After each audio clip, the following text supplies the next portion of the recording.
अच्छा, ससुराल की बात ही कुछ अलग होती है। दामाद जी लोग की जो सेवा ससुराल में होती महाराज, उतनी सेवा कहीं नहीं मिल सकती। अच्छा, दामाद का अर्थ जानते हैं? हमारे धर्म में 9 ग्रह हैं। हमारे धर्म में 9 ग्रह हैं और दामाद जी 10वें ग्रह हैं। ये 10वें ग्रह, 9 ग्रह की पंडित जी लोग के पास जाएंगे ना, तो ये पूजा वो पूजा, ये कराओगे चंद्रमा ठीक होंगे, वो कराओगे मंगल ठीक होंगे। पर ये 10वें ग्रह की पूजा कोई पंडित जी भी नहीं करा सकते। इनको कोई भी पूजा से शांत नहीं किया जा सकता। अच्छा, एक नाम और है जमाई, कहते हैं ना जमाई राजा। तो जमाई का अर्थ एक दिन हम सोच रहे थे, तो जमाई का अर्थ क्या है? जम आई।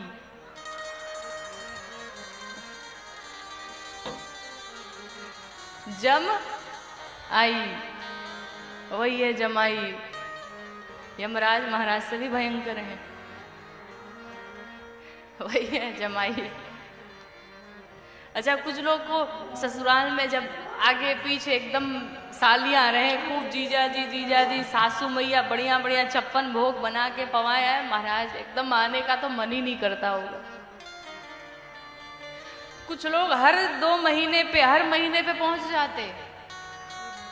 अब एक दामाद जी की घटना सुनाओ। एक दामाद जी ऐसे ही थे, तो उनको आदत लगी थी ससुराल की, हर हफ्ते ही पहुंच जाए, हर हफ्ते पहुंच जाए।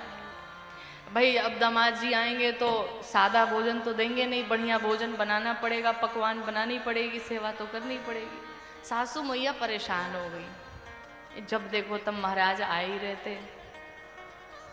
सासू मैया भी कुछ कम नहीं थी, कहा अब आओ बताते हैं तुम्हें। दामाद जी पहुंचे जैसे एक दिन घर पे, सासू मैया बेड पे पड़ गई। दामाद जी आए और मैया ठीक हो? नहीं बेटा, सर में बड़ा दर्द है, तबीयत ठीक नहीं लग रही है। तो दामाद ने कहा, हम पता चला मुझे कि आपकी तबीयत खराब है, तो मैं देखने चला आया। अब सासू सोचे कि मेरी तो तबीयत तुझे देख के खराब हुई, तुझे पता कैसे चला?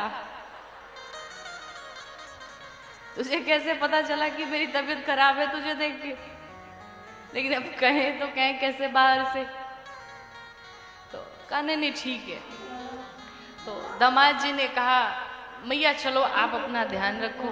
तो सासू मैया ने पूछा, दामाद जी आज भोजन में क्या बना दूं आपके लिए? तो दामाद जी ने कहा, मैया जैसे हमारी माँ वैसे आप भी माँ हो, तो अब आपकी तबीयत ठीक नहीं है तो आपको जो इच्छा सो बना दो। सासू मैया ने कहा, बेटा आज तो तुझे खिचड़ी खिलाऊंगी मैं,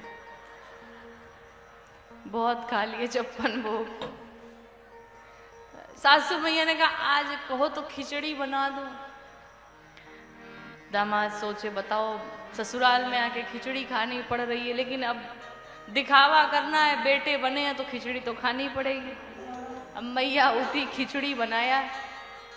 खिचड़ी जैसे ही बनाया महाराज, दामाद जी को थाली में खिचड़ी परोस दिया। अब जैसे ही खिचड़ी परोसा, बैठे भोजन पाने के लिए, तब तक साले साहब आ गए।